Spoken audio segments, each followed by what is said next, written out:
Hi, welcome back to the Personality Hacker Podcast. My name is Joel Mark Witt. And I'm Antonia Dodge. So, Antonia, we were just talking before we started recording. Can you see the poison oak that is on my arms? Covering 80% of your body. I just want to be scratching and itching this entire episode. I'm like, it's not painful. It's just like itchy. Endlessly and like angsty. I don't know what it's itchy. I guess Itchy. That's the word. Just itchy. It's okay. We can just use a basic word like itchy. Yeah. I found it like there's like this little patch of woods behind our house. Mm-hmm. And last week I was like, you know what? I'm going to cut a trail in this patch of woods.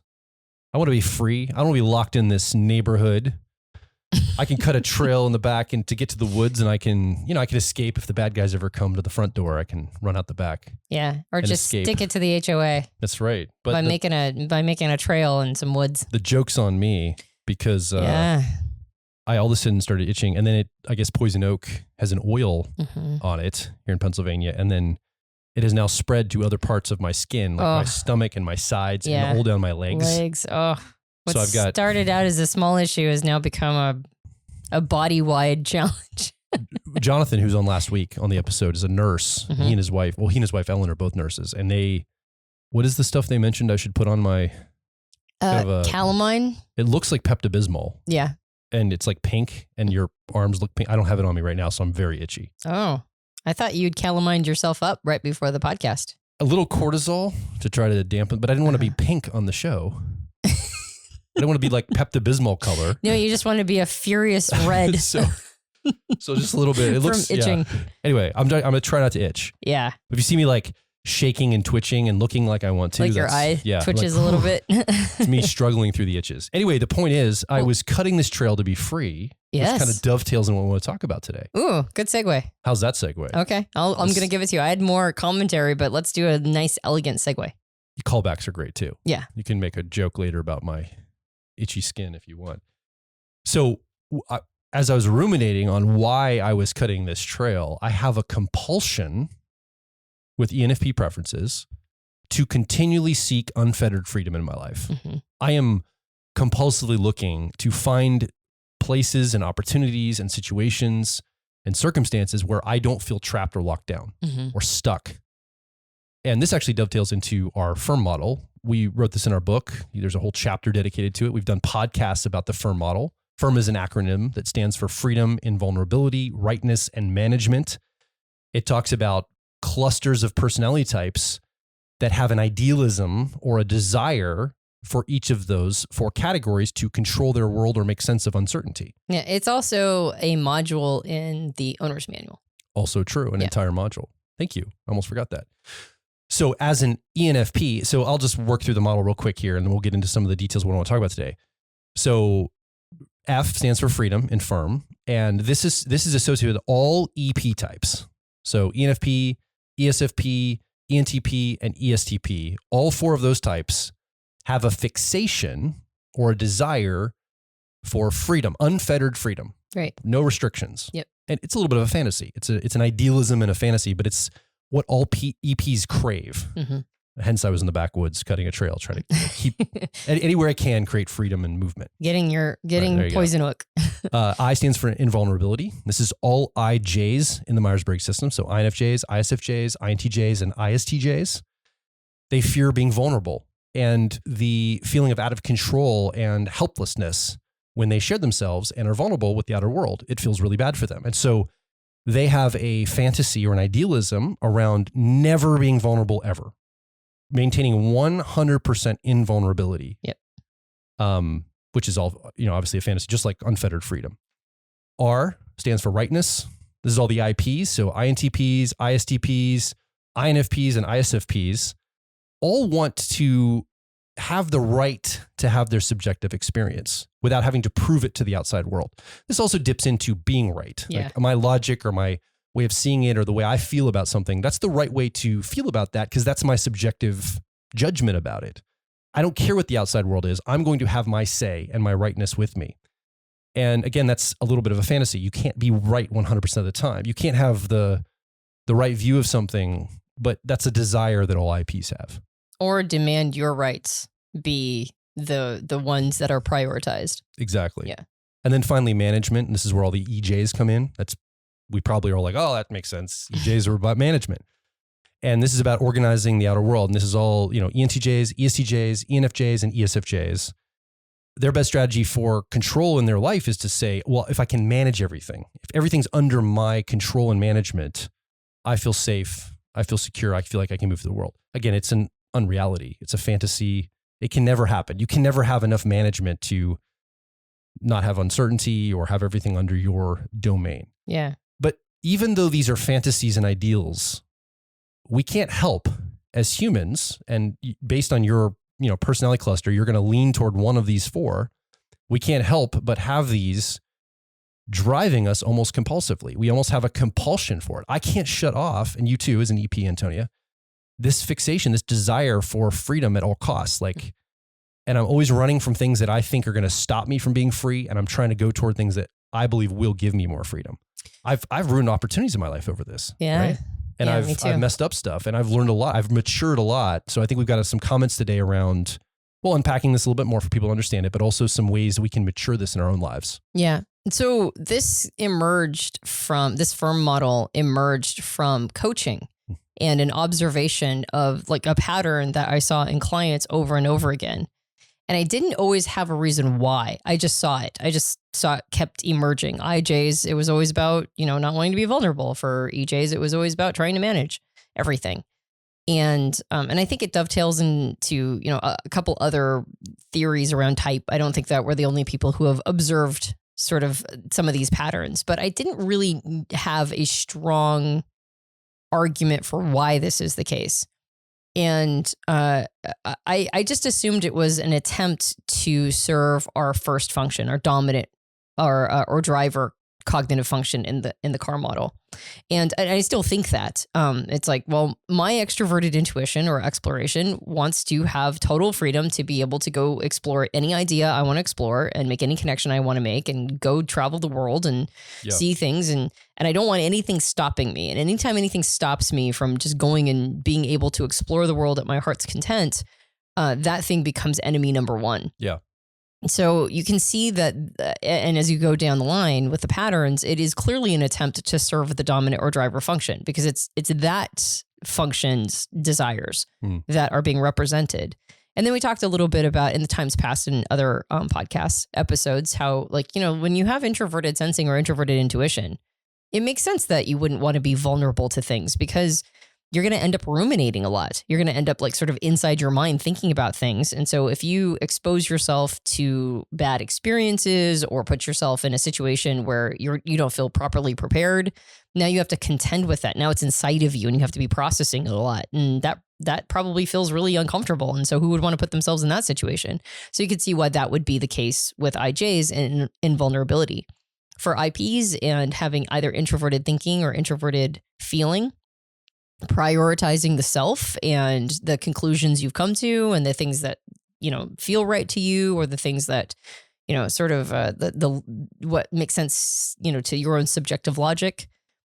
If that's your first function, if that's your dominant function, then asserting that and having the world agree with you is going to feel very validating. Oh yeah. And so, and then having people reject that feels like a rejection of you as a person. So you could see why wanting to be able to assert your subjective, judgment is going to be something that becomes a bit of a fixation.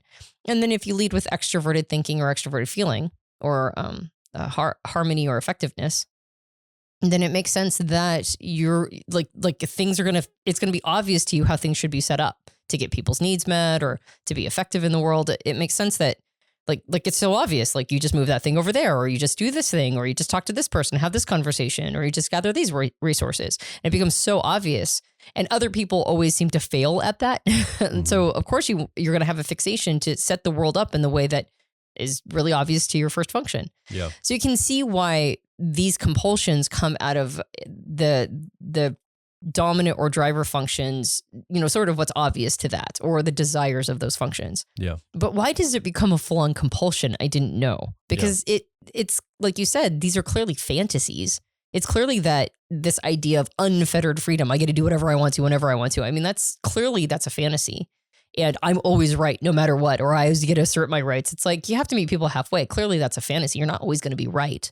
So what gives us this desire for it to be the nth degree? Yeah. And that's something that I think you and I have been talking about recently. And that's, I think, the direction we want to go is like, what turns it into something that's like this, this compulsion for us? Yeah. I just want to make a comment. We've had a lot of new listeners. So we've had some of these discovery calls happening where people have come into our ecosystem. They've gotten the cone with Jonathan or some of the other people on our discovery team.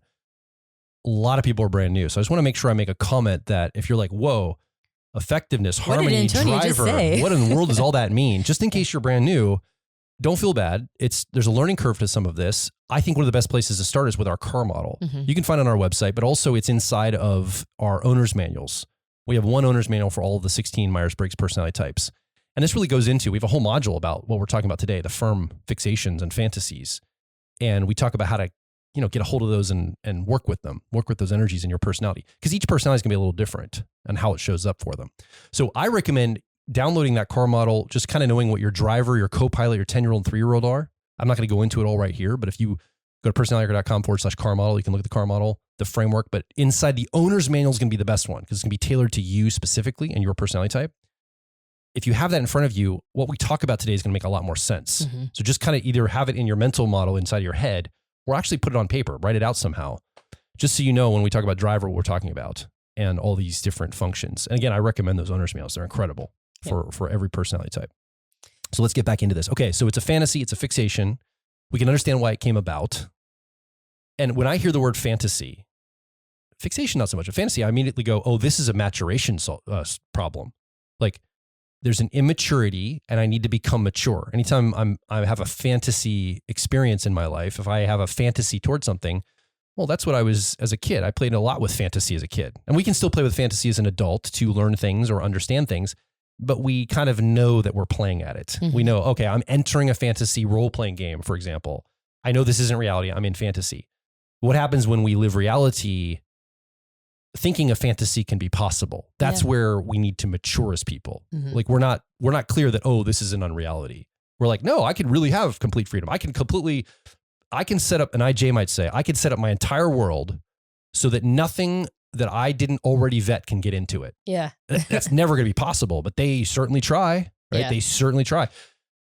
I was talking to an ITP recently who was doing some work. And I was like, we were having some disagreement about something. He's like, but does my logic make sense? I'm like, yeah, but this still won't work. But yeah, but does my logic make sense? Am I right? Basically is what the person's asking. It's like, okay, you're kind of in a fantasy. It doesn't matter how right you are. It's still not going to matter in the real world.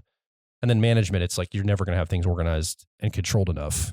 I don't care if you're king of the world. Someday you're going to die. It's all going to fall apart. Yeah. Right. So we're in the realm of fantasy. So immediately I go to a maturation framework. And I would say that we're also expecting, if you're listening right now, that you've gotten past the first step, which is that you don't need this at all, the rejection of it, right? The first step, I think, is for EP, for example, is I don't need a system at all to support me.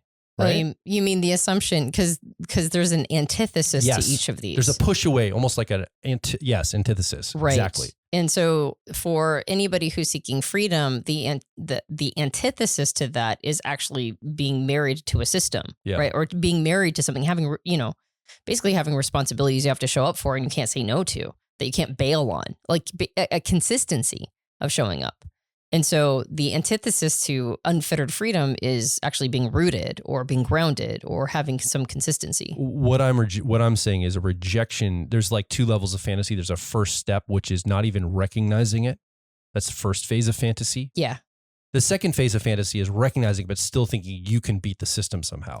Right. Okay. I see so what you when mean. I was younger, I really believed that I could have a business on a laptop, live out of my car, have no place to live, have no routine or structure or institution I'm tied to, and I could still live a good life.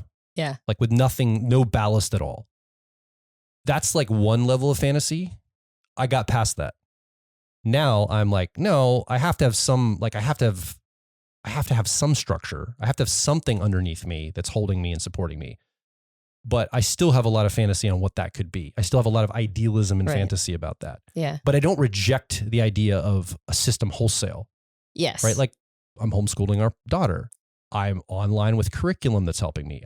I used to just say, I don't need curriculum. I'll just invent it. Come on, Joel, that's ridiculous. Of course I need some kind of a structure or stable support for the curriculum I'm going to teach Piper. Yes. I can't just invent it on my head every day. That's not going to work. Yeah. I mean, you can, but you don't get as far. Yeah. Right. But it's an unreality. It's not going to happen. I'll fail on it. She's not going to get educated. It's going to fall apart as far as I'm concerned. Yeah. I've gotten past that, but I still have other fantasies. And each one of us have these, like an initial one. And we're not talking to people that haven't gotten past that first step yet, because that's something that you're going to have to almost do on your own. We can't really help you with that. Right. And I think where the road I was going down is to describe what is being rejected.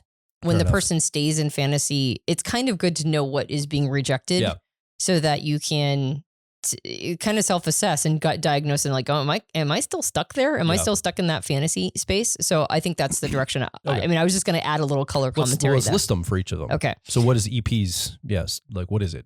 Yeah. So the thing that when one wants to stay in unfettered freedom, I mean, like when you talked about how you thought that you could have, that existence of a whole business running off of a laptop and out of your car. Well, first of all, that was a dream that was sold, right? 15 years ago? Yeah. That was where we picked up that idea. And the second thing is you can, but not forever. Like once you go, I think I like you. Let's settle down. Let's have a relationship. And then it's like, oh, well, now one of us is pregnant. And it's like, okay, well, it wasn't me. Right. And it wasn't you. So it's like, okay, so are we going to do this? Right. And then suddenly now it's not just one kid. It's like, you come with 2 children before. Right. So, having now a family of 3 kids and Yeah, like, reality had to grow me up quick on this one. Yeah, exactly. It was like, okay, we're probably not going to be running a business out of a car on a laptop with all of that. So it was like, so we had choices. But I still thought it was possible for a while. Exactly. Yeah, exactly. It was like, we'll just get an RV. We'll just make the car bigger, right? And you can to some extent, but there are definitely major challenges that come with that. And you're not actually gaining unfettered freedom. You're just changing out what your freedoms are. Yeah. Like you're free from maybe a mortgage or from having to live next to the same neighbors every day or, clock in, clock out of a job. But you have other challenges you're experiencing, which is my kid is sick and I don't have a doctor that's, like a general practitioner for my child that understands their problems. And so what do I do then? Yeah. Or, and so on and so forth. So if you don't, we're talking about a very ENP style of freedom, but if you don't have, if you don't have any system set up at all, then the challenges become anytime anything goes wrong, you don't have anything to cover you. Yeah. And so now you're in a world of hurt. And sometimes you see this with both ESP and ENP types. Sometimes they create a life where they actually end up imprisoning themselves if they aren't thinking about long-term consequences enough, if they're not thinking about the advantages to kind of creating some roots and establishing some precedents or some consistency or some relationships that they can lean on. Or if they're just living for the day, you can destroy your health. And now you're in a prison of your own health, or poor health. You can make terrible decisions and have consequences you didn't expect. And then now be actually in a literal prison sometimes. There are lots of ways you can imprison yourself through this desire for unfettered freedom. And so that's why it's a fantasy. The fantasy is like, you're not actually gaining something in its pure form. You're trading things out and determining what thing you want to trade out. And each one of these has one of these. Like each one of these sections has a unintended result that if you keep going down the road you think is working toward this fantasy, it's actually going to give you the very thing you fear. It's going to give you the result. Like the EP chasing that, like getting yourself trapped, is very likely. Very likely. And the IJs, if you vulnerability, you're going to actually be more vulnerable than you thought. Right. Because the antithesis for IJs is experiencing things, is actually going out and experiencing uncomfortable things that can't like put you in vulnerable situations. You can't vet them first. You can't run them through your screens and check boxes and make sure they're okay before you engage with them. Yes. Exactly. Or see them coming a mile away. And it might be forced upon you unless you learn how to do this on your own. Yeah. And if you protect yourself from being vulnerable enough, I mean, the most extreme version of this is like a shut-in. Yeah. Right. Somebody who just never leaves their house. They're just constantly home. And then they never have to be in any, situation that makes them feel vulnerable.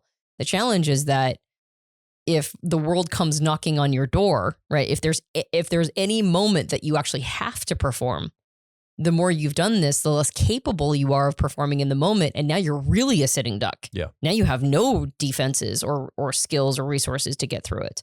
So the more you try to curate every situation to make it so that you never have to do anything that makes you feel uncomfortable or vulnerable, the more likely you are just kicking the can down the road, right? It's like you might be able to do that now, but what happens when you can no longer control the situation? And that was actually something I was going to mention before, that these are actually all control techniques. Yeah. It's not just management and EJs that are trying to be controlling. We're all trying to be controlling because we're trying to control the situation to our benefit. So so it's IJs are trying to control the world to not feel vulnerable, and EPs are trying to control to not feel trapped. Exactly. Yeah. For IP types, with rightness being the fixation, the antidote or the antithesis to that is having to actually prove yourself. It's meeting the world halfway. It's giving up some of your rights or giving up some of yourself to understand how the world could be just as right as you. Interoperability, really. Mm-hmm. I mean, I think that's the skill a lot of IPs need to develop, is how do I still have my sense of self and what I know or believe to be true, but also I need to interoperate with the outside world. Mm-hmm. We need to co-share that reality. Yeah, exactly. Like I need to work at things. I can't just theorize about them in my head or come to a conclusion or check in with how I feel about it, and then that becomes the final say. I need to kind of see how it actually is playing out in the outside world. And sometimes I need to prove myself. Now, sometimes I need to actually show the receipts. And if you have ITP preferences, and this is usually in relationships, like I have to actually work at relationships, and do things like build healthy boundaries and all of that stuff. And if you're an IFP, it's more of like I have to actually show career capital, or I have to prove that I know what I'm talking about in terms of impact. I can't just go, well, work is for suckers and call it good. Yeah. And so in the same way that the others, that if they continue to push that away and stay in the fantasy, pretty soon life comes knocking. And for IP types, it's when they are very wrong, like they're making terrible decisions in their life and they're still trying to assert their rights for it. And pretty soon you can create a situation where all your rights are taken from you. Like nobody cares what you have to say. You've been completely discredited. So you can say it as much as you want to, but nobody's listening. And nobody cares that you feel like you're being, invalidated or, it's shoved to the side. It doesn't matter because you've lost your power of influence or persuasion. Yeah. And then for EJs, it's really allowing the outside world to not be the final say on what's true, right? Like having everything be set up out here and managed perfectly. Sometimes people actually need to assert their individuality. Like it can't just always be us matching a system. This is what IPs know. They want the systems to match them, and EJs want all of us to match the system. And it's like, well, sometimes people need to go rogue. Sometimes people need to go out of it, and that includes yourself. Like sometimes you need to have a sense of individuality or independence from all of those things. And it's okay to let go a little bit and have it not be so much like you have to match everything out here.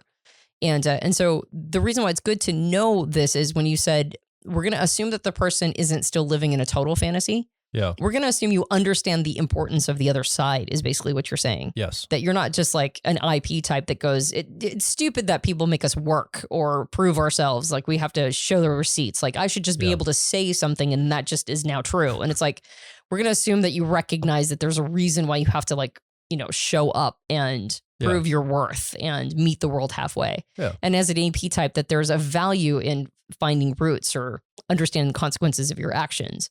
So that's what you were saying when you said, let's assume that you're not a total fantasist. Yeah. But like you mentioned, the next rung up is where a lot of us end up sort of landing on all of this, which is, okay, it's important, but maybe I can game the system and not have to do it myself. Maybe I'll be the exception. Yeah. maybe I'm smart enough to figure out how not to be under the burden of this. Well, and you can see this with EP types all the time. And you and I both, this is hard-won knowledge and wisdom. I know. We totally fell under the spell of this, which is a lot of EPs try to skip steps. Yeah. Like I don't have to go through the natural order of learning things and experiencing consequences. And I think maybe even ENPs do this even more, but ESPs do a little bit too. And that is like, I'll just be I'll figure it out by watching other people, and then I won't have to experience it, and I'll just skip steps. And then going, no, actually, I can't skip a step. If I skip that step, it's actually just waiting for me to learn that lesson the hard way. And so those are the kinds of ways that we try to game things to our advantage. Is like we're like, well, we'll just skip a step, or we'll just figure out another way of doing it, and that won't be something I have to do. So I feel pretty good with the establishment of the framework here, the firm fixation framework. You know that you need to reference the car model. I recommend getting an owner's manual for your personality type to look at the car model in there. It's got a bunch of things. It's got a whole module on firm. So let's go a level deeper now. We've established that we're talking about maturity, fantasy, and fixations. We're not talking about like childlike fantasies where this isn't a thing at all. We're like, okay, it's the next phase where it's like, okay, I kind of get that it's a thing, but I'm going to game it. I'm going to get out of it. I'm not going to have to worry about it. And here's what I want to introduce here, what we want to introduce here. We've been doing a lot of work with Dr. John Beebe, who came up with a model of personality. He's a Jungian analyst. He's been a Jungian analyst. He's in his 80s now, 50 years, I think? Yep. He knew people who knew Carl Jung personally. Yeah, 1 degree of separation. So and we've been coaching with him monthly for years now, working with him directly to really understand some of the systems he brings. He brings this 8-function model of personality. Now, if you're new, don't worry about that. It's not an important thing you have to know out of the gate. But if you know type a little bit and you've heard of Dr. John Beebe, you are probably familiar with the 8-function model. He puts archetypical energy to each of us as an energy system. And these archetypes stay the same. So we have a certain order of 8 archetypes that show up for all of us. And then our personality flavors how those archetypes show up. That's basically the premise of the whole system. And so we're going to focus on the very first archetype that John talks about. And I'll just list them really quick just so you have a reference point. But he talks about the hero, the parent, the eternal child, the anima or animus, the opposing personality, sometimes we call it the mercenary, the witch or cynics, the trickster, and the demon or daemon energy. These are different archetypes. We're not going to go any of those. We've recorded podcasts about all of them. You go reference all of those. We're going to be adding things to the owner's manuals around this over time because some of this is in our shadow and we understand it's important. So these owner's manuals, the one I just recommended you go get for your type, over time, we're going to be adding more bonuses and extra things to it to help you understand more about those second functions. But let's just focus in on the first 4 functions: hero, parent, 10-year-old, and 3-year-old. This is kind of the framework that or hero, parent, eternal child, and anima, animus. We call it the driver, co-pilot, 10-year-old, or 3-year-old. So those are the 2 models. You can see the overlay on the car model. Let's focus on the hero. We all have a heroic part of us. It's an archetypical energy we carry. Now, our personality type will dictate how that hero energy or archetype energy shows up for us in our life. Yeah. And that's really where personality type comes in, is it can help us understand how we're showing up and which way we're expressing that energy. But all of us have a heroic part that wants to be the hero of the day. Yeah. And a hero wants to go into battle knowing it can win. Like a hero wants to know he's going to win or she's going to win. Like we're going to go in, we're going to win. Not only are we going to win, it's going to be a glorious victory. When we come back into town, we're going to be riding on the back of a steed, a mighty steed, a white horse that's going to, ride into the village, and people with roses and women and children are going to throw roses in front of our steed as we ride back in. And the king of the realm is going to honor us and bring us up on stage and say, "Thank you, hero. You did an incredible job." He's going to put a wreath or a crown or some kind of honor on our head or a medal around our neck or some recognition publicly of how heroic we were, how we fought the dragon or we fought the bad guy, whatever we did to save the village and come through for everyone. There's a part of us that desires this. In fact, it's a primary part of us that wants to be that hero. Mm-hmm.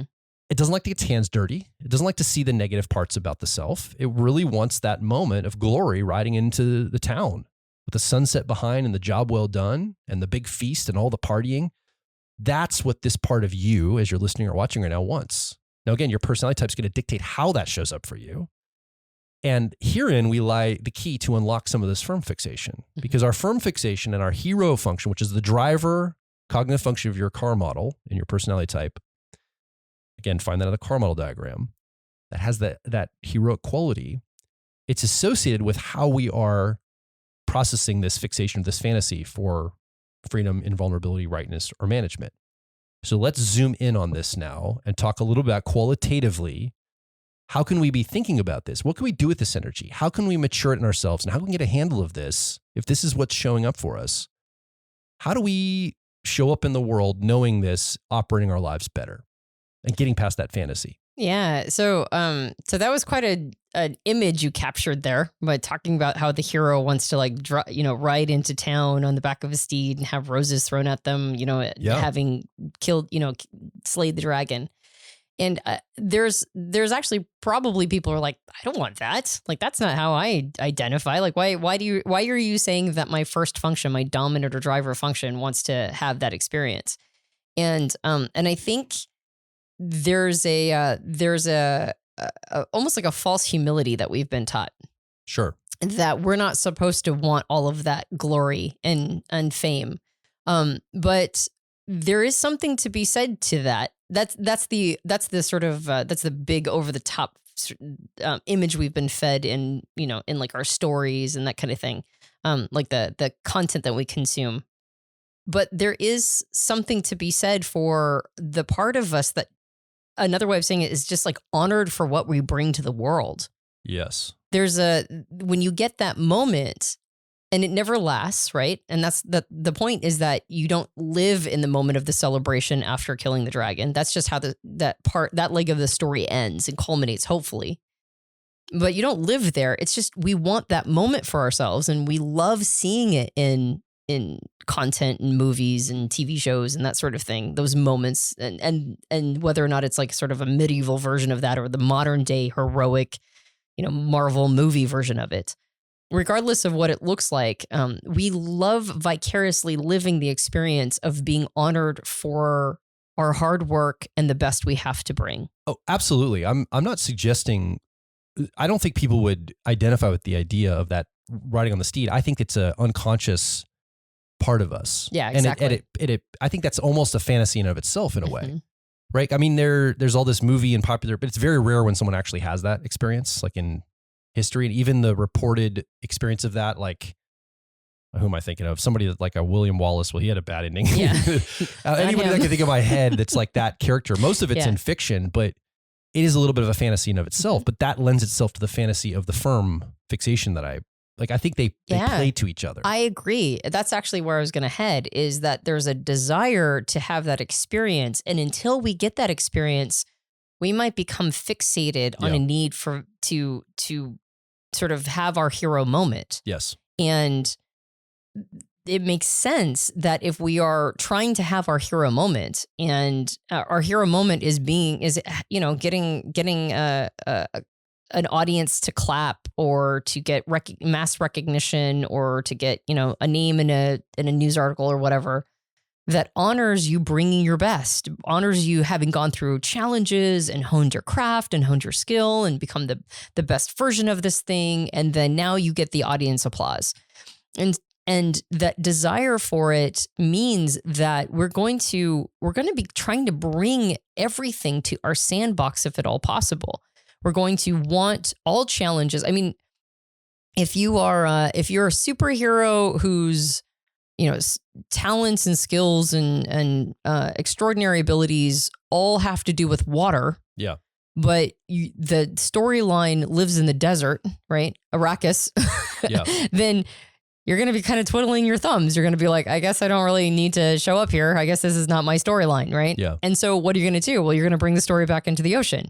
Yes. You're going to find a context that brings the situation to your wheelhouse. Yes. And part of the compulsion, I suspect, is that we're trying to bring everything on our turf. Yes. We don't want to have to get outside of our sandbox. We don't have to get out of our wheelhouse. We don't want to be exposed for being not great at something, or to have a potential for humiliation, or know that when we're doing all these other things, we might not show up as well. But when we're in our first function, we're in our driver, our hero function, we're overconfident there. We know we're going to slay the dragon. We know we're going to get the girl. So take the metaphor of slaying the dragon, riding into town. You have to, as you're listening or watching right now, you have to contextualize this for how you represent that in your own self, right? It's not going to, you may not represent it as this heroic character walking into town.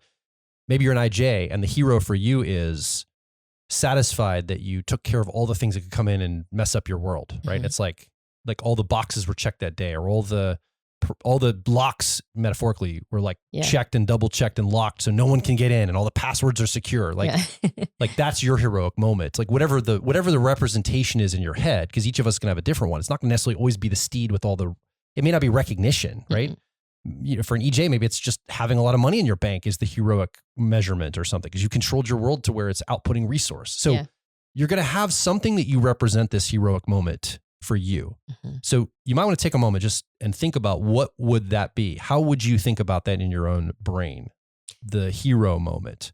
Yeah. You know, for me, it's like somebody looking at me, maybe I'm out on the road and I step out of my car RV and somebody would say something like, you know, like, wow, how are you able to just travel and be free like this? It's like, I manage it. You know, I just have like the recognition that I'm able to just be free walking the earth, or I'm a digital nomad. yeah, moving through the earth, and like having people recognize that. Like that's my version of driving in on the steed. And I just want to go to the Keys right now. So I'm driving down to Florida. Yeah, and just I'm going where I want to go. And go people are like, you wherever. can just do that, take off work. It's like, I don't have to work. That's right. Bitches, you know, like whatever. It's like, I'm free. What, you know, that's like the fantasy I have in my head. So what's the fantasy you have, right? As you're listening, what is your version of riding into town on the steed? Mm-hmm. So that's like a general heroic moment, but everybody's got their own symbol of it. And actions they've taken to ensure that's the case. Like when I think about what I've done, when I was a teenager, I was enrolled in a public speaking course that assigned me a talk maybe once every 6 months.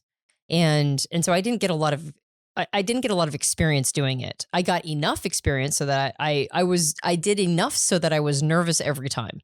Once every 6 months getting on stage to give a talk is just, it's the worst, because you don't get comfortable on stage. You're just doing enough to hate it. Faster cycle reps, right? Like reps faster on a cycle. That's right. That's what you need. Exactly. You need a lot more. And so, and I'd been enrolled in this course most of my life, actually. And so as a teenager, I noticed there's a lot of people who cancel. And when they cancel, somebody's got to fill in for them, and they've got to do it impromptu. And so nobody really judges them, because they just kind of get thrown in last minute. So I talked to the person who was running the course, and I said, hey, listen, anytime there's a cancellation, let me know and I'll fill in for them. And so I'll do all the assignments, right? I'll figure out what all the talks are supposed to be, and I'll do a little bit of, you know, of going over them. So I'll be prepared, but just let me know last minute. And there wasn't, you know, in this course, and the class was once a week. There wasn't a cancellation every week, but there was a cancellation often enough. I would say at least once or sometimes twice a month. And so whenever there was a cancellation, the person who was over this talk or this class would say, hey, are you willing to go take that talk? And they were just short talks, you know, nothing more than about 5 minutes long, right? Just enough to hate it, right? Just enough to get enough experience to hate it.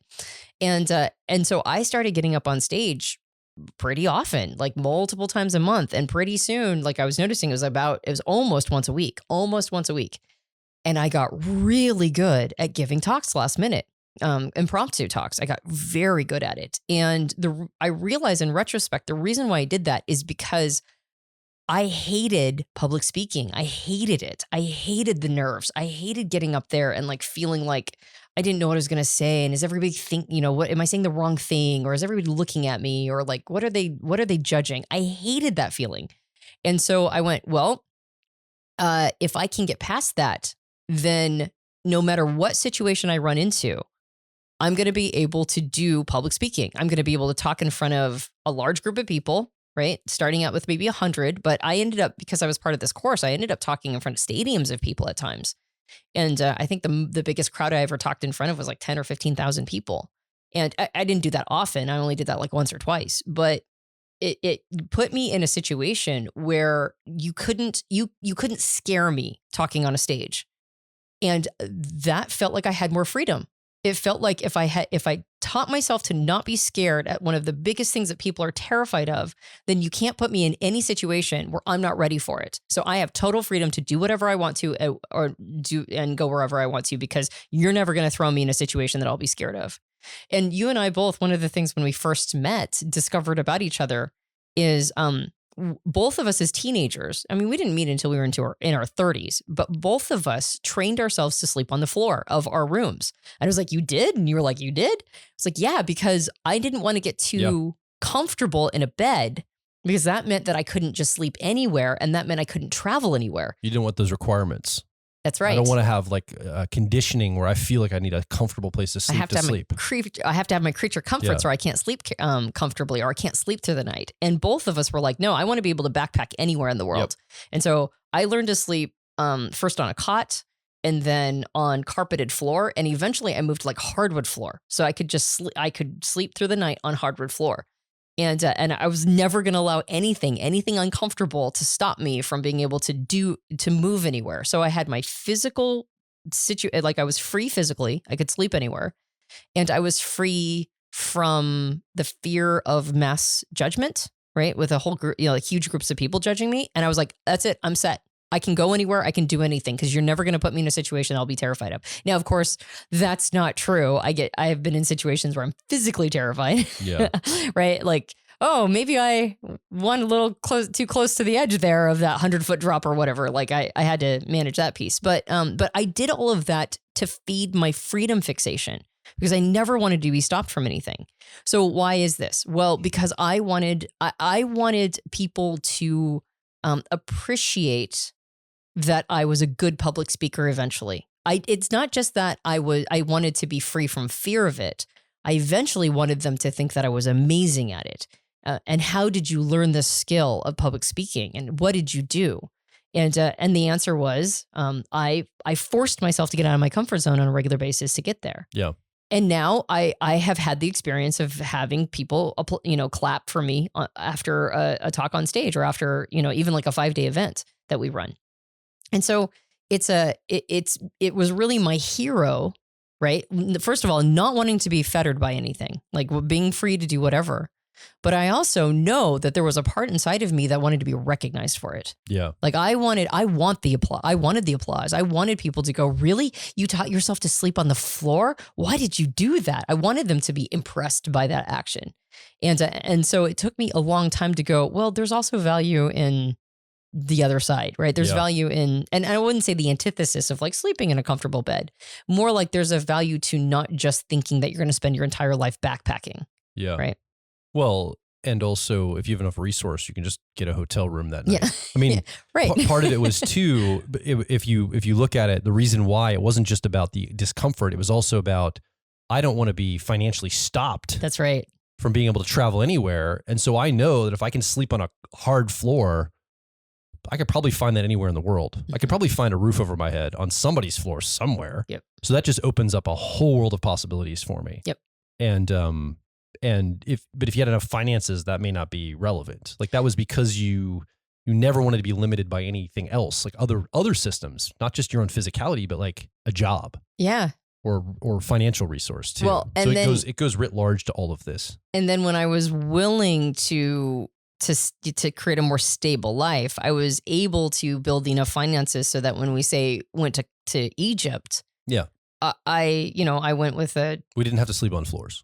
We did not. We slept in the Sahara Desert one night, which was pretty cool, but that was all curated for us. It was like a floor, but yeah, exactly. So that we're talking really heavy on the EPs this whole episode because it's our personal experience. Yes, that's my experience, and so I'm offering it. Which is great. Basically, what I'm doing is I'm giving an example, like a real world example of like what are the actions you may have taken in order to continue feeding that function. Right, that first function, that driver or hero, and what is the applause you're looking for from having taken all those actions? And what I'm getting out of here is sometimes I'll just say I do this. Sometimes I think a lack of maturity also is something like laziness. Most people aren't lazy with their hero function. Like you put a lot of work in, like training to do the speaking, both of us learning how to sleep on the floor, other things I've done for my EP fixation and like fantasies. Like I've worked hard at it. It's not like I've just gone, the fantasy doesn't always dip into, well, I don't have to work hard and set my life up. Right.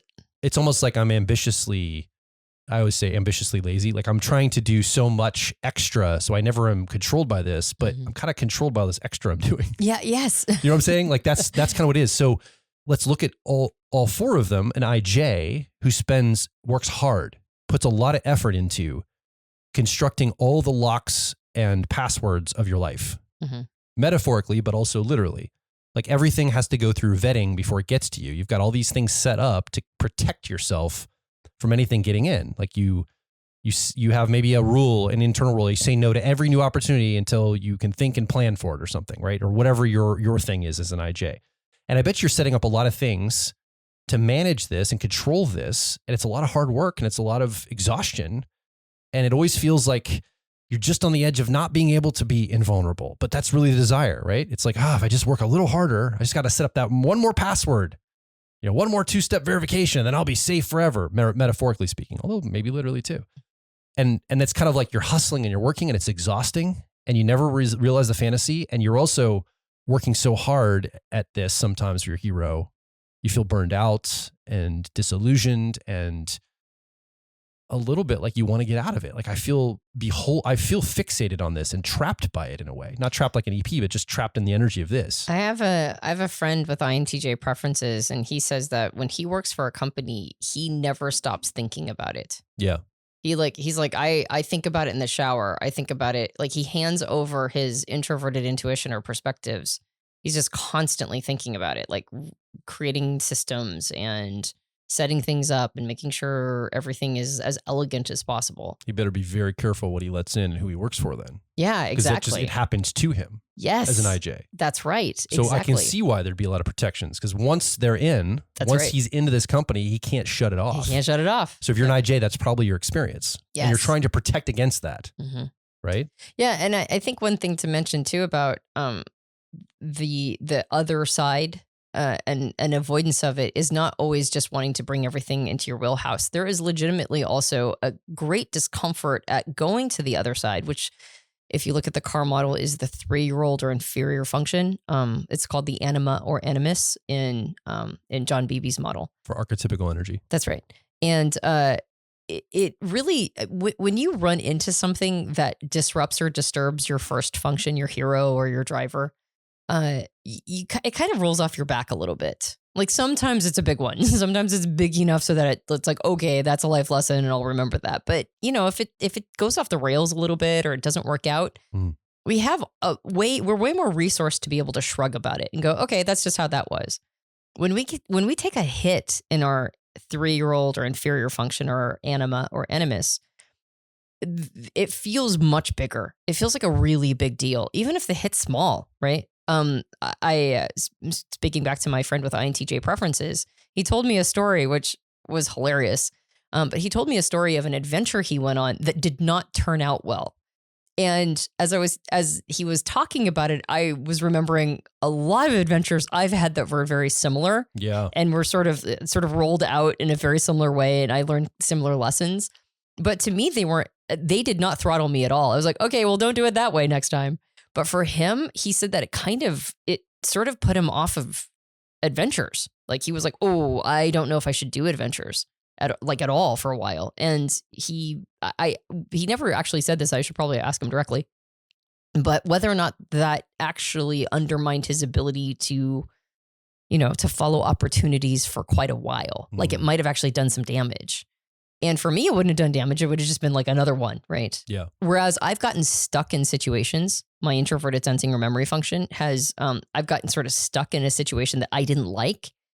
And I felt like I had burned my hand on a furnace. I was like, oh my gosh, I will never do this situation again, right? Yeah. Like I'm financially stuck, beholden to something that was bigger than me and I had to pay it back and there was nothing I could do about it. And I'm just like, I cannot get out of that situation fast enough. It's like, I'll never do anything like that again. I'll probably take fewer risks in that way, weirdly enough, in my introverted sensing or memory by or at least when I say it's to me risky to tie myself to something. That's what risk is to me. And so I probably will tie myself to things a little less. I'll reevaluate because, I never want to be trapped like that again. Commitment. Exactly. You'll make sure you're doing safety checks on anything commitment focused. There's a reason I don't have a tattoo.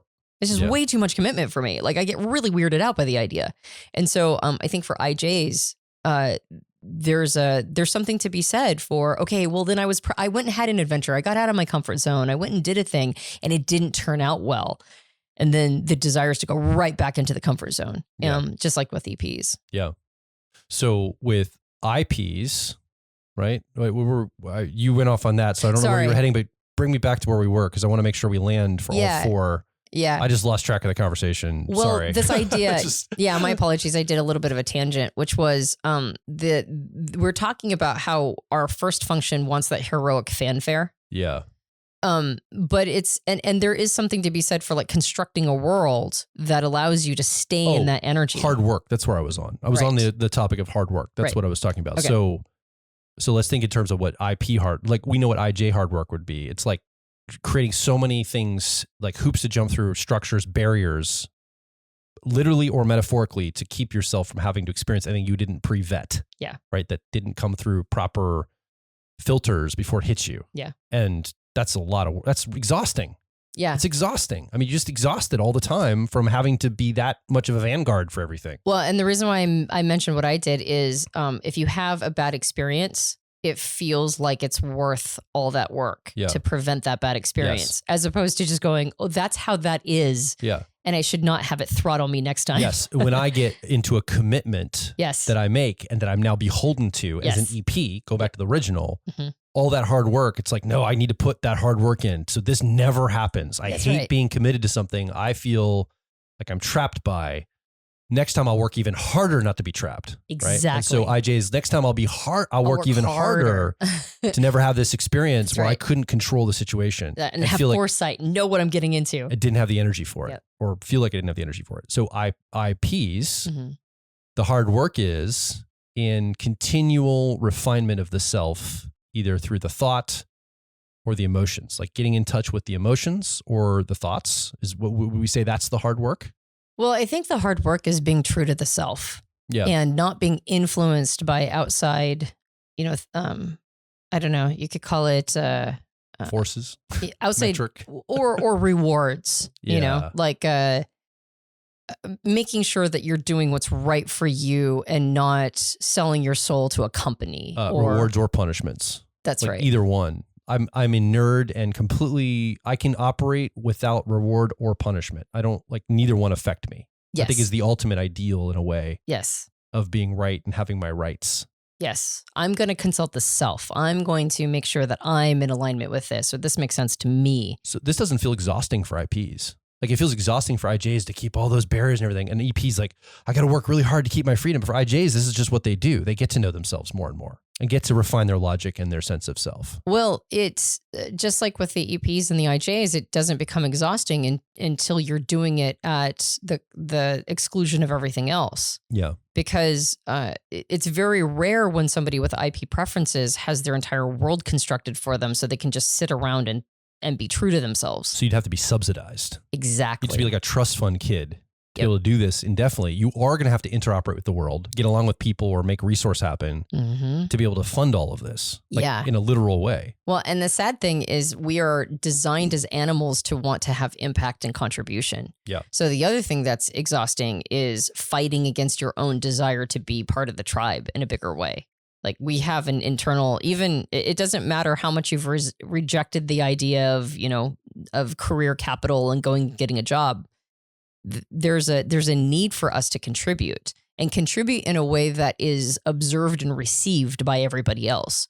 And so if you are making sure that everything you do is 100% in alignment with the self, I mean, I know quite a few, say IFP types that they live off the grid and they do they haul their water in and they, collect eggs every morning from the chickens and they have their own world away from everybody else. And the amount of work that goes into their lifestyle in order to stay 100% in alignment, it can be exhausting. It's a lot. Your friend circle is probably smaller. And your resource circle is smaller and the level of territory you can impact is probably smaller.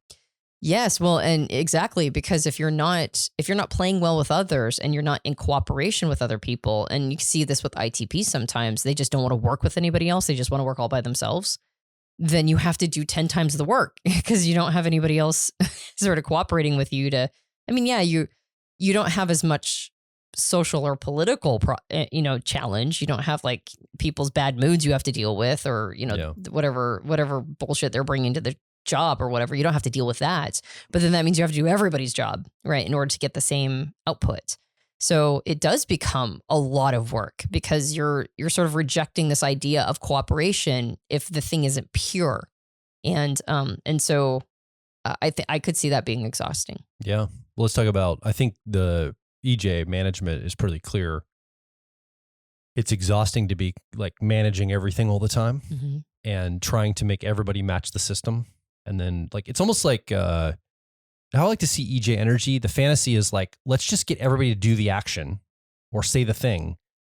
We'll figure out how their heart or their mind matches later. Like it doesn't matter if they believe it or care about it or anything. Just do the external thing because that's what we've all agreed to. And for me, as an EJ, an EJ might say, that's good enough. Like, I don't even need you to care about it or like it. Just do the thing. Just get it done. Go apologize to that person or pull that button or produce that thing there. We need to get the output done or we need to get the external control here.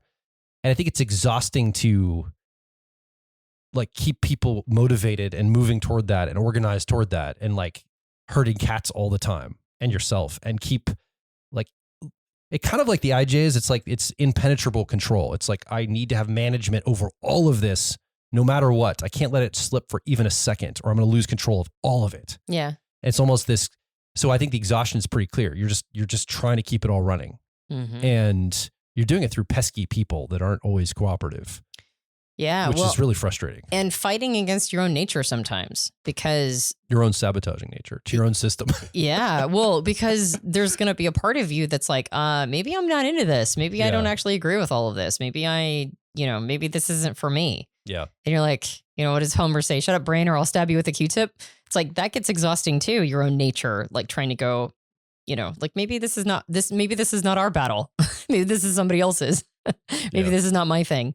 I think about some EFJ types that when they find out that people in their friend circle are fighting, they feel this compulsion to go make peacekeeper, right? They're like, it's my job to go make sure everybody's okay with each other. Yeah. Sometimes it's just not your battle. And if they were consulting the other side of introverted thinking or accuracy, that might be like, well, maybe these people need to be fighting because they're learning a lesson that's valuable for them. And maybe my involvement will actually make the situation worse for them on a long enough timeline. Maybe it's actually bad for the situation. But if you're shutting all of those thoughts down, right, all that independent thought and still feeling this compulsion to go, in that situation, maybe even meddle, then that's also exhausting too, because now you have the work of going and being peacekeeper, but which is not too bad because, it's like your first function. And so that feels good, especially if you succeed. But you're also pushing down that thought of like, well, maybe I'm actually causing more harm than good in this situation. Maybe they need to be fighting. Maybe they're working something out. Yeah. And so then that becomes exhausting to shut off your own mind, your own thoughts. And of course, that's why sometimes it becomes reported as a critical thought, right? An inner mean voice, because it's not being listened to or it's not being acknowledged or it only shows up to criticize your actions. That's exhausting. Yeah. So there's some of that too, and sort of pushing down and sublimating any of those fourth functions, no matter what your fixation is. It's exhausting to ignore the other side because the other side is a legitimate part of you. Yeah. So I think the communication we're trying to message to you, if you're listening and watching right now, is that you're probably working 10 times harder toward the fantasy or fixation that you have from your personalities, trying to honor this hero and what it wants. Sometimes we're avoiding just doing some integration work, just allowing our hero not to be the hero for a moment and look at other parts of our personality. I mean, that's really what the work we do here at Personality Hacker, Antonia, is we try to say, be balanced, be a whole self. And if you're one note and you're doing all this work, you're probably exhausted. It probably is actually creating the opposite desired outcome that you have. Like, if you're putting all that work in, you're probably building a life to where at some point you're going to have to reconcile the fact that this is coming for you. The fantasy is going to catch up to you eventually. And when that moment hits, it's going to be very painful if you're not prepared for it, if you don't know what's going to be happening there. Like, it's going to be very painful.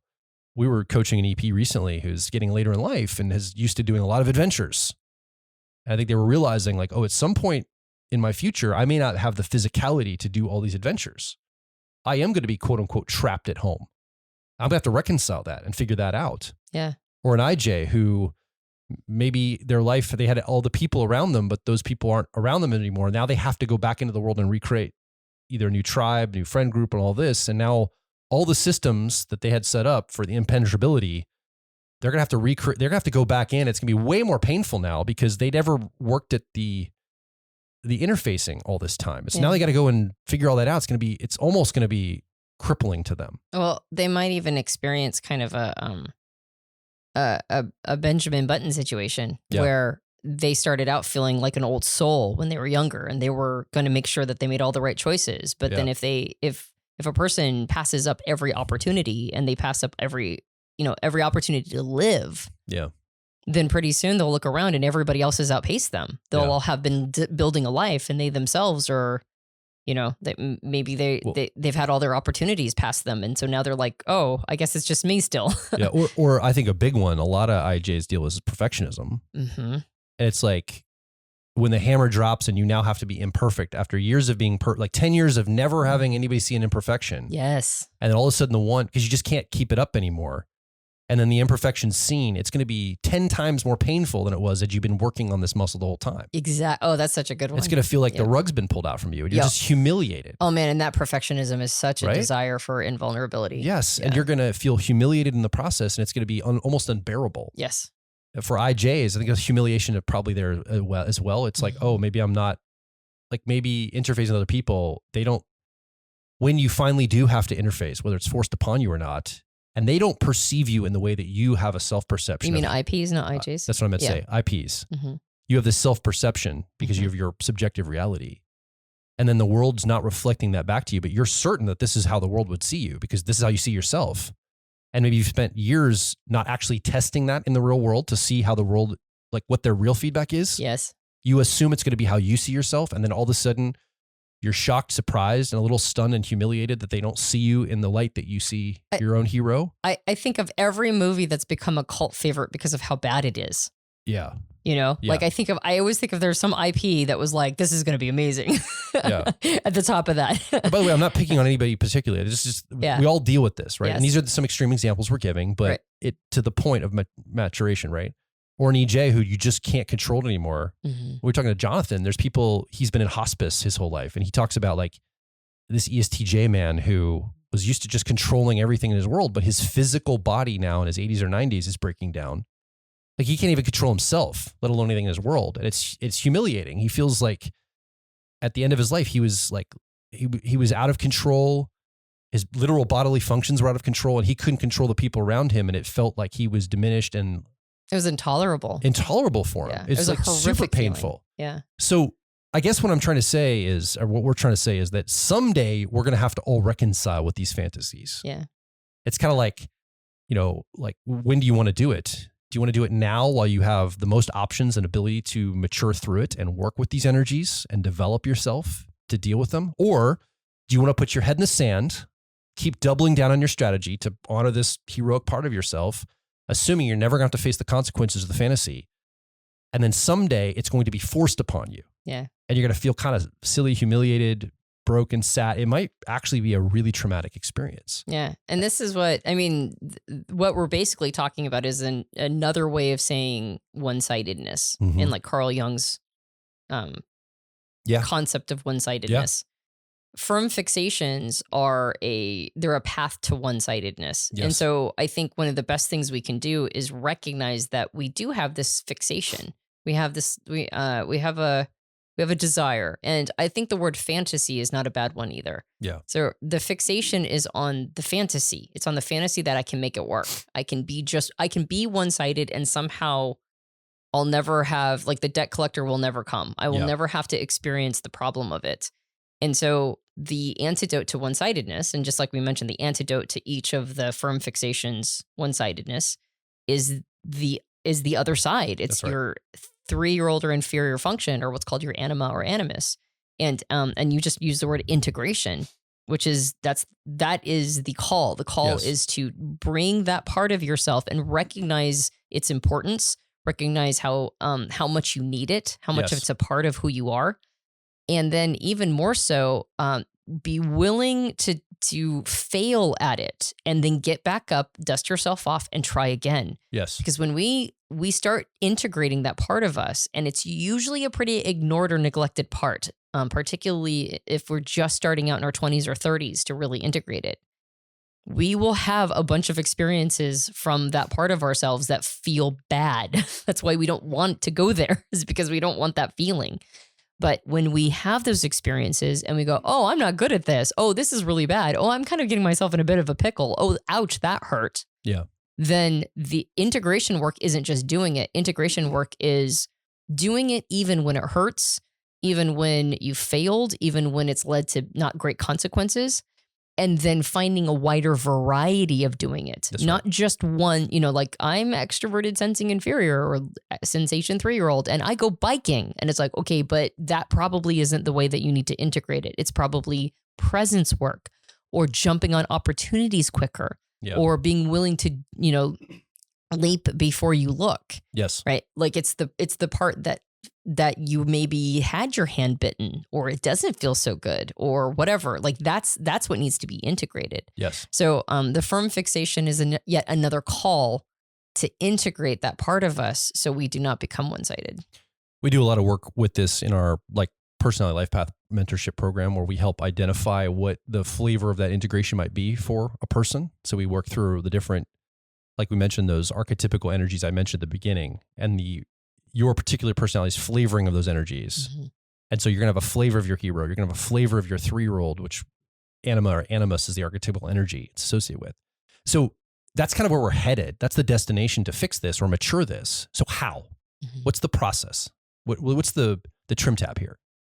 So in your personality lies the answer, right? If you want to integrate that 3-year-old or inferior cognitive function, if you're looking at your car model, whatever it is for your specific personality type, and you'll need to go get the owner's manual for your type to know all the details of what to do here. But there's a part of you that's equipped perfectly for this. It's actually, we call it your co-pilot. It's the auxiliary cognitive function. And what's fantastic about this is this can be a translator inside of your own personality that can help translate for some of the best parts of you, how you show up heroically. And now this co-pilot also has parental energy in it, right? Its archetypical energy is parental. So you've got a hero and a parent in the front. And the parent or co-pilot energy can also be a navigator to help you navigate not only your life, but also your own personality. We don't lean on it as humans often. This is a secret weapon that you have within yourself. So if you identify with your co-pilot, the cognition that you're using here with that parental energy, you can help translate for those weaker or less sophisticated or uncertain parts of yourself. The 10-year-old, 3-year-old, also known as the eternal child 10-year-old, or that anima animus 3-year-old. You can communicate with them because you have this translator part of yourself that can help bridge the gap between some of the best parts of yourself and some of the most uncertain parts of yourself. So the first step on integration here is make friends with, develop, and understand the particulars of the co-pilot or parental energy for your specific personality type. Yeah. When you unlock that energy, you can start self-parenting, start guiding yourself to go, okay, yes, this fixation, this fantasy I'm focused on can never be a reality. And in fact, I'm only doubling down on the pain I'm going to feel later. What do we do? Leaning into this co-pilot or parental energy, developing it in your life and bringing it out and having it translate and understand the rest of you kind of as the co-pilot to your driver or your dominant. This is the way forward. Now, there's a bunch of techniques and details to that, but that's the general framework of what you're going to want to do to be able to integrate that 3-year-old. Because going there directly is going to be scary, tough, challenging. You're not going to want to do it. You might have some uncertainty there. You're going to put things on terms that make you feel good there. So it's really important that the co-pilot gets unlocked, I think, first in the sequence. Yeah. Yeah. I want to say it was Robert Johnson, the Jungian analyst, who said that the auxiliary cushions is a cushion for the inferior. So the co-pilot helps cushion some of the challenges or the mess ups or the, those moments when it doesn't, you try to integrate and it doesn't work out for you very well. That's right. With the 3-year-old or inferior function, the auxiliary or co-pilot helps cushion some of that. And so that's why it's the first port of call. And you mentioned personality life path. Well, I was going to say two things. First, we did a series on self-parenting, yes, which we talked about the importance of that co-pilot and auxiliary function, specifically in that, with parenting. But also, you mentioned personality life path, and I want to say, and we'll probably have another one coming up soon. We usually do quite a few of them a year now, usually 3 or 4 a year, and they're life changing. And it's a group of about 20, 25 people. They're incredible. We go through every cognitive function And we do it in, we talk about the archetypal energies that are associated with your specific personality type. And we spend 8 weeks sort of unearthing our relationship to each of these aspects of ourselves. And then finally it culminates in a live event where we do some real work, right? So we get into the source code and we find complexes and challenges and things you've been working on for years. And we find the leverage point in all of this. And I would say that it's, I think I've said this before on the podcast, but it's my favorite thing that we do now. It's always a game changer. It's always a life changer, every single one. But I think particularly when I think about it in terms of firm fixations, it was the concept of this podcast that really helped me sort of dig into like why are we doing this to ourselves? Why are we so associated with the hero? Why are we missing all of these other components and aspects? And I think that firm fixation and the overlay with the hero function, the desire to have that fanfare, the desire for recognition. It was personality life path that taught me how important it is to integrate my 3-year-old or inferior function. Because after we did, I would say probably 2 or 3 of them. And so it required consistency. And of course, this is after like 10 plus years of coaching and using type and talking about it in a podcast and just laying the tracks of consistency with this over and over and over again. My desire when I was younger was to stand on stage and have people clap, right? With my extroverted intuition and look at how smart I am in my impromptu speaking, right? Look at how amazing I am spontaneously jumping up on stage and being able to give this talk, right? That's what I wanted, but I didn't get clapping. I mean, I got polite clapping. Anytime you're going to give a talk in front of a whole group of people, they're going to politely clap. But I didn't get a standing ovation until way later, way later, when I had done something with consistency for well over a decade. And now I feel like personality life path is an opportunity for me to showcase all the skill work I've done with my extroverted intuition or exploration, all the things that I've poured into it, but then also married the consistency with it, doing it over and over and over and over again, just clocking reps, doing it repeatedly, figuring things out, failing. Exact same program. The people are new and their content and their challenges are new. That's right. But you're running through the same 8 weeks of the same functions in the same order with the same 3-day, 4-day live events. That's right. In the same format over and over and over. And you're finding ways to not be bored by that routine. In fact, be encouraged and enlightened by that routine. And using it as an opportunity to refine and hone and calibrate. And then now I feel like after a decade and a half of hard work of integrating that introverted sensing or memory with that consistency, I feel like I'm finally getting recognition in the way that I wanted to. And I'm like, oh, that's how that works. Oh, good. Yeah.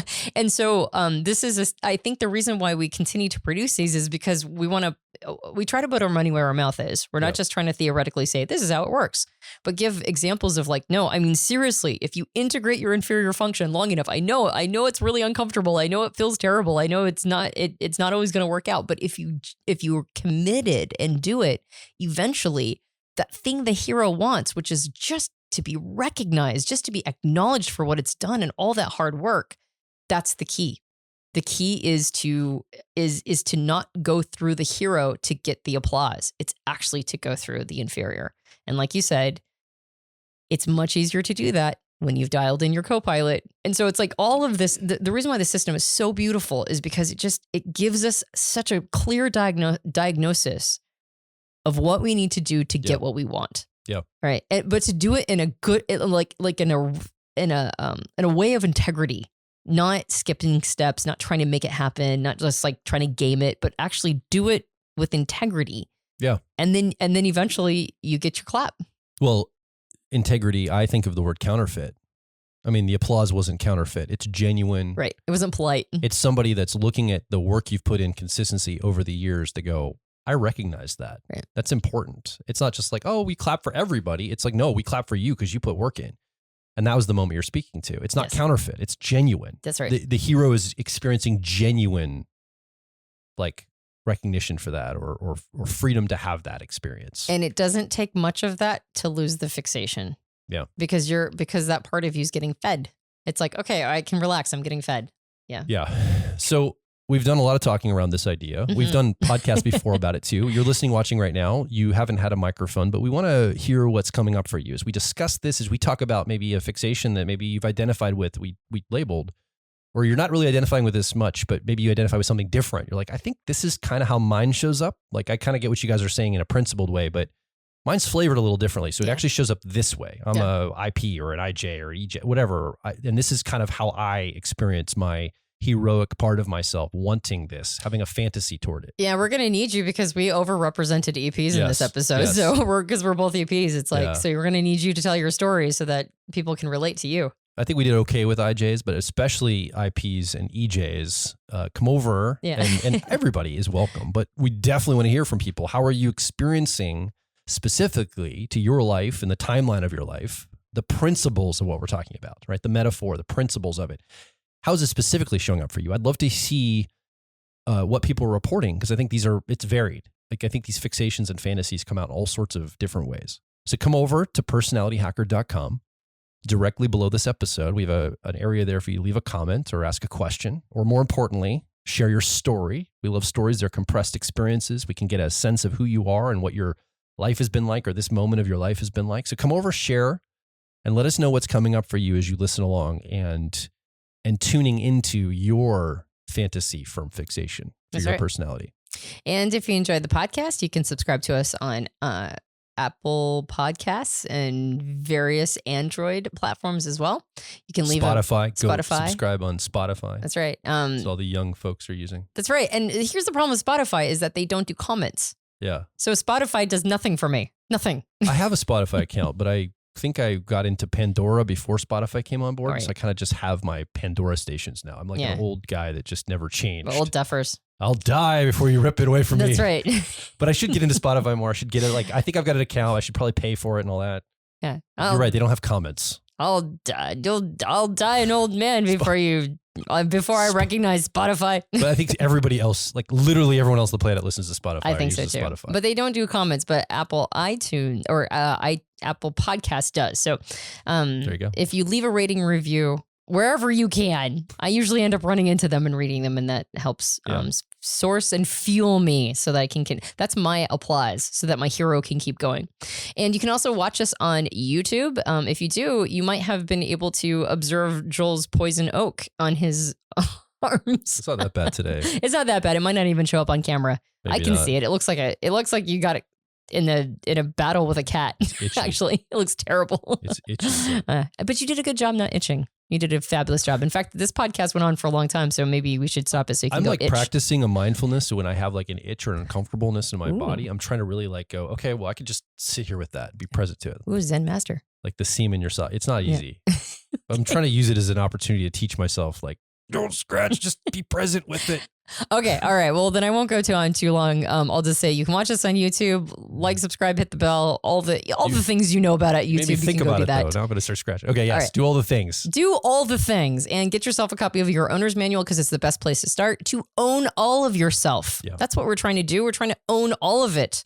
Integrate all of the parts. So go to your owner's manual so you can learn how to own the self. And you're making it funny and all that, like own yourself. But genuinely, these owner's manuals are fantastic, and they really do help you set up your life in an ergonomic way for your type. It's designed to help you really set up life and also interoperate life with other people that you have to understand too, because you understand yourself so much. So don't discount what Antonia's saying. The owner's manuals are a fantastic place to start your journey.